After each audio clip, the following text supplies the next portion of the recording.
Fala galera, bom dia, mais uma vez aqui, né? Minha segunda série querida, que agora a gente vai falar um pouquinho sobre as rebeliões escravas que eu falei. Falei que tiveram as rebeliões regenciais, no caso, Sabinada, Balaiada, Cabanagem, Farroupilha, e eu falei que muitas delas começavam com uma coisa política e descambavam para uma questão social. E agora a gente vai falar exclusivamente das revoltas escravas.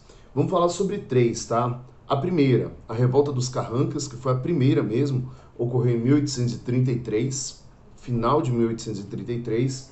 Depois a gente vai falar da Revolta dos Malês, em 1835. E depois a Revolta de Manuel Congo, que vai ser em 1839. Todas elas falavam de liberdade, tá? Bom, é importante ressaltar, tá, galera? Vamos tentar contextualizar o Brasil daquela época. Gente, o Brasil era o maior país escravista do mundo, né? Nesse período do século XIX, 1830 e tal, o Brasil tem uma quantidade muito grande de escravos. É quando começa a ideia de produzir também a café. Então, as lavouras do Sudeste começam a crescer muito e a mão de obra escrava era extremamente necessária. E essas revoltas elas vão se concentrar, duas delas, no Sudeste. Uma em Minas Gerais, que é a Revolta dos Carrancas, outra no Rio de Janeiro, em Vassouras, na cidade de Vassouras, do Rio de Janeiro, que vai ser a Revolta de Manuel Congo. A dos Malês vai ocorrer na Bahia, a província mais escrava do Brasil, né? Vamos começar aqui rapidamente para a gente entender. Desde cedo no Brasil, sempre teve medo, o brasileiro sempre teve medo do haitianismo. Havia o receio de acontecer o que aconteceu no Haiti, onde os negros lideraram uma rebelião e conseguiram a independência do Estado. Então havia muito medo disso. Então as revoltas escravas, elas acabaram sendo extremamente violentas. A forma que elas foram controladas foi de maneira extremamente violenta. Vamos tentar entender como é que aconteceu essa revolta dos Carrancas. Bom, só para a gente entender, a freguesia de Carrancas, lá em Minas Gerais, ficava na região de São Tomé das Letras, tinha uma população escrava mais ou menos de 60%. Se a gente aumentar esse número de escravos e também de homens livres, que muitos já eram ou mestiços, ou como aqui no Brasil se chamava de crioulo, né? Esse número aumentava significativamente. Havia uma quantidade muito grande de escravos oriundos da África, não escravos que já estavam no Brasil.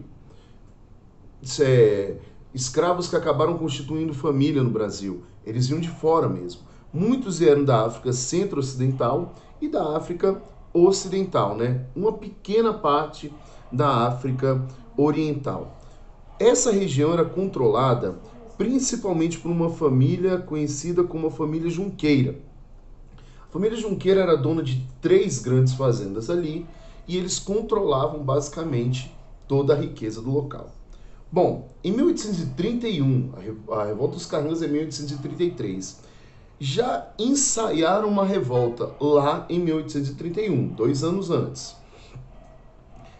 Havia um rumor, não se esqueçam, galera, que Dom Pedro I, quando disse, quando precisava do reconhecimento da independência do Brasil pela Inglaterra, uma das exigências da Inglaterra foi acabar com o tráfico de escravos. Então, em 1831, 10 anos, quase 10 anos depois, os Carrancas, por intermédio de um religioso, o vigário Joaquim José Lobo, informou que eles estavam no processo de se tornarem livres. Então eles começaram a exigir isso. Para vocês terem ideia, o levante não foi para frente, os boatos ficaram cada vez mais fortes, mas não foi para frente. Para vocês terem ideia, o vigário ele foi enviado para fora da cidade, ele foi embora para a vila de São João del Rei, foi retirado da região de São Tomé das Letras e enviado para São João del Rei. E aí, galera, as fazendas eram basicamente as fazendas de Campo Alegre e de Bela Cruz. Essas duas fazendas eram controladas pela família Junqueira.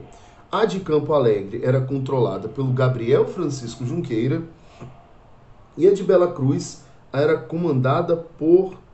deixa eu ver se eu acho o nome dele. Cadê? José Francisco Junqueira. Então, essas duas fazendas, estava tudo normal no dia. De manhã, os escravos, eles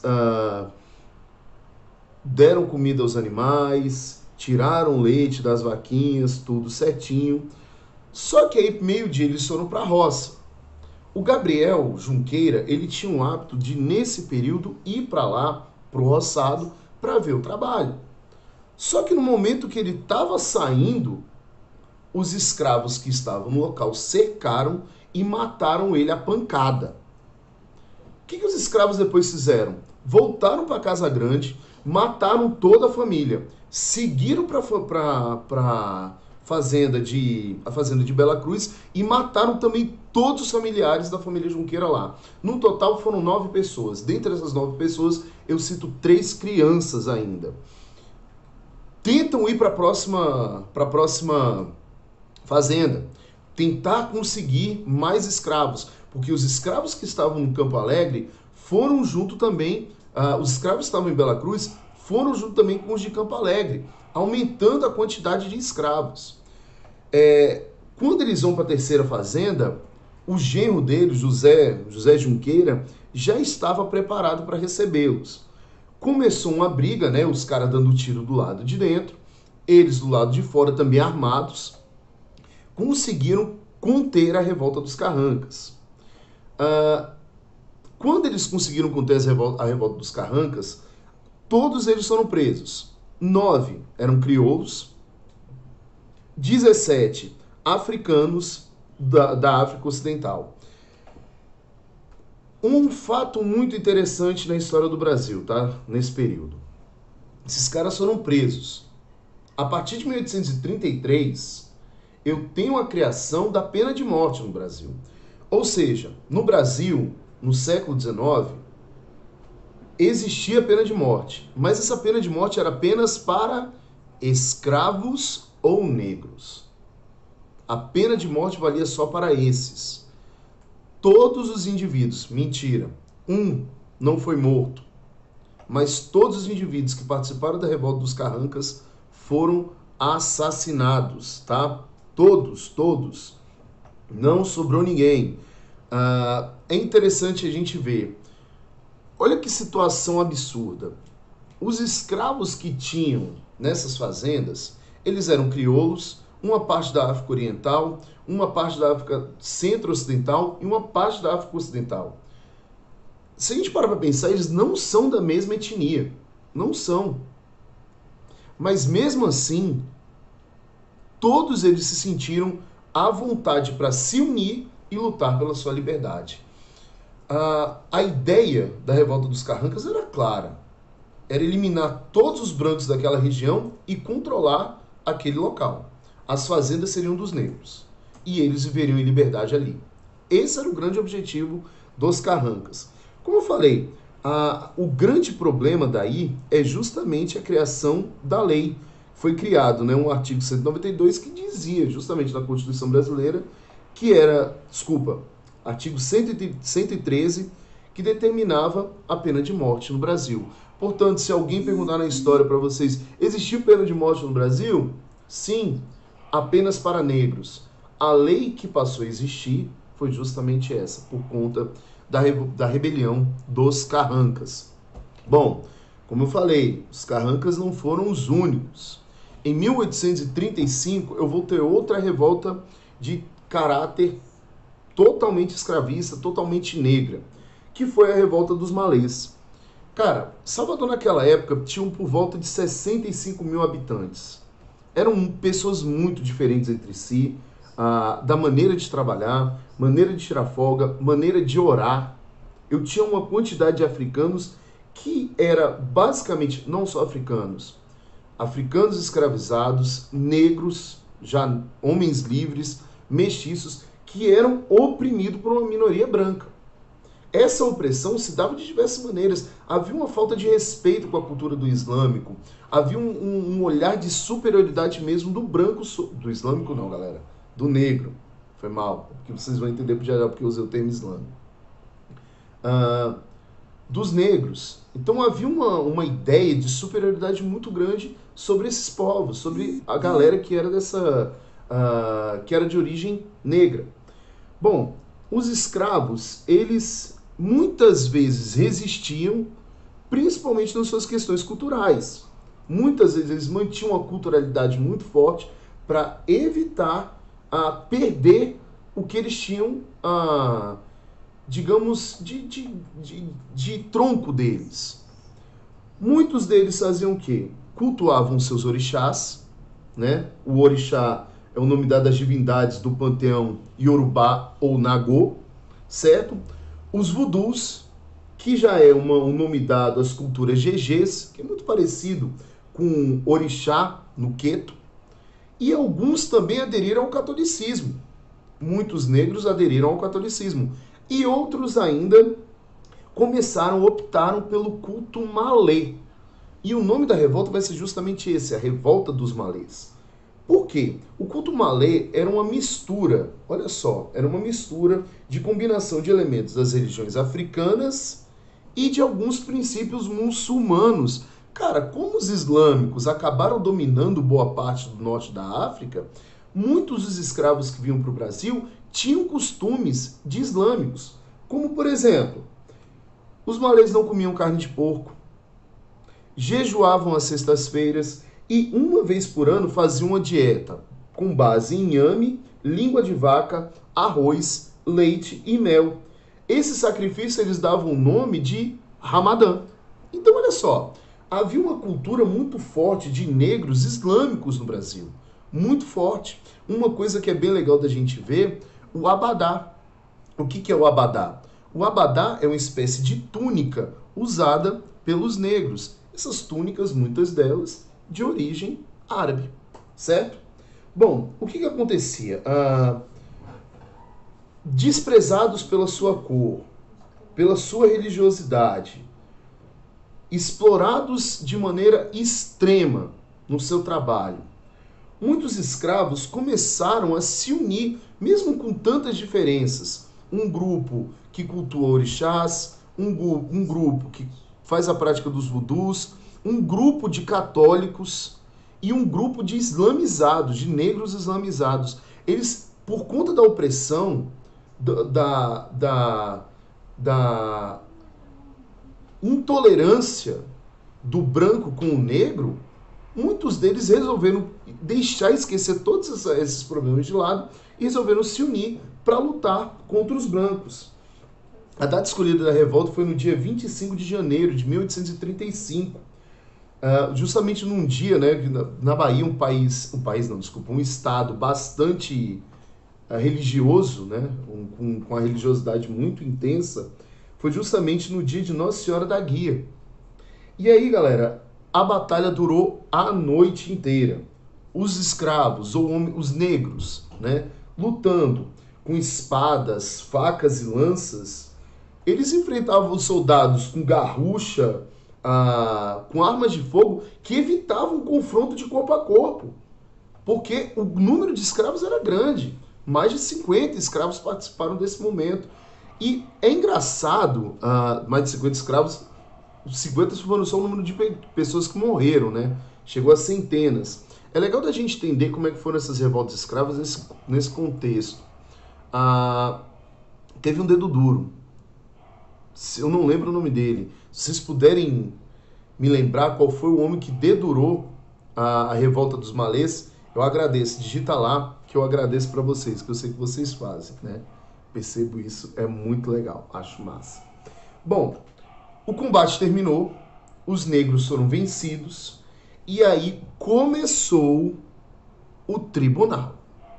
Bom, meninos, o tribunal ele serviu para provar a superioridade dos brancos sobre os negros, dos homens de posse sobre os escravos, da religião católica sobre as outras. O julgamento ele não foi um julgamento apenas de prender de matar, não. Foram outras coisas. Como, por exemplo, qualquer objeto africano, ele foi proibido, ele foi considerado criminoso. Não se podiam usar abadás, não se podiam usar rosários, escritos religiosos dos malês. Saúde, meu amor.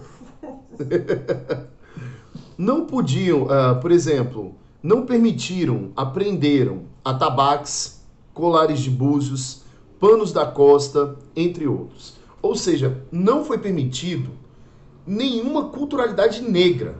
Não é mais permitido. Proibiram isso na Bahia. Muitos negros que já viviam há anos no Brasil, anos e anos, foram embora, foram expulsos do Brasil. Foram expulsos e foram devolvidos para a África. Essa galera passou a viver na África e também passou a ser discriminada na África. Lá eles têm um nome. Tem até uma obra do Paes que fala sobre isso. Vamos ver se vocês se lembram.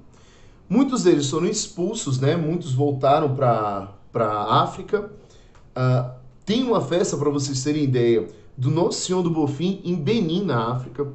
Nesse documentário que eu estou dizendo, que tem lá é uma obra do Paes, mostra, por exemplo, a construção de uma mesquita. Os caras falaram assim, pediram, né? Porque lá na África eles também acabaram virando escravos. Eles voltaram para a África e continuaram escravos. Porque os africanos julgavam que eles, como eles eram mestiços, né? Vieram para o Brasil, eles eram impuros e não... Enfim, eram sub-raça. Também na África sofreram isso. Pediram para construir uma mesquita. Eles não sabiam fazer mesquita. Eles fizeram uma igreja católica, idêntica às que tinham na Bahia.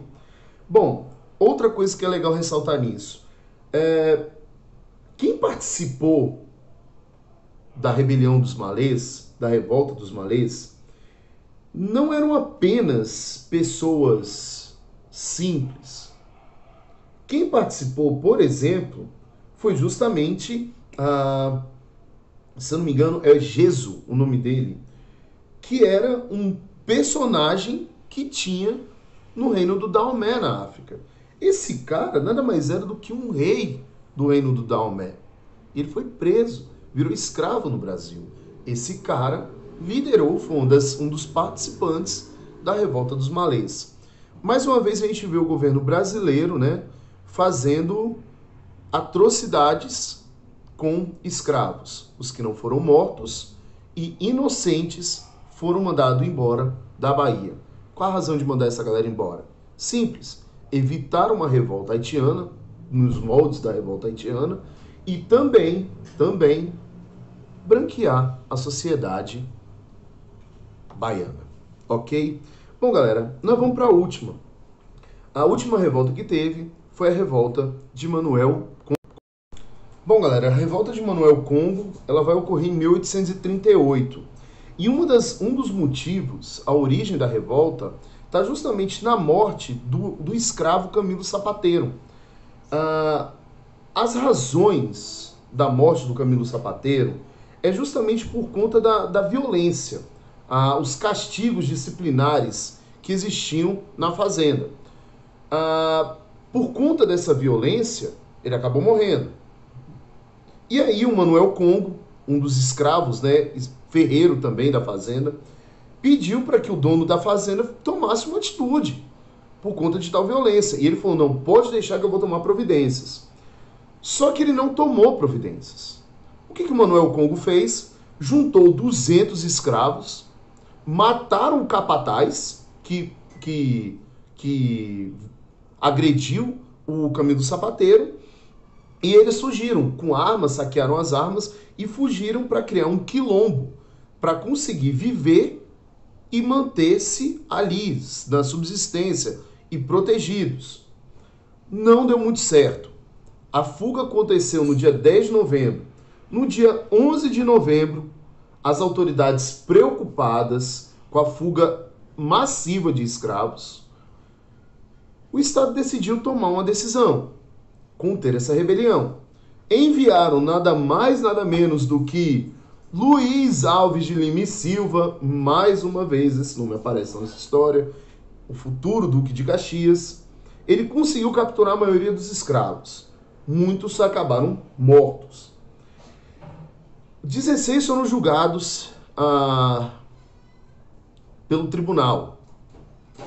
E esses 16 escravos foram condenados a tomarem 650 chibatadas, sendo que elas deveriam ser aplicadas no máximo 50 por dia, para que eles não morressem durante o castigo, né? E o senhor de engenho perdesse a sua força de trabalho. Ainda foram obrigados a usar gonzos no pescoço.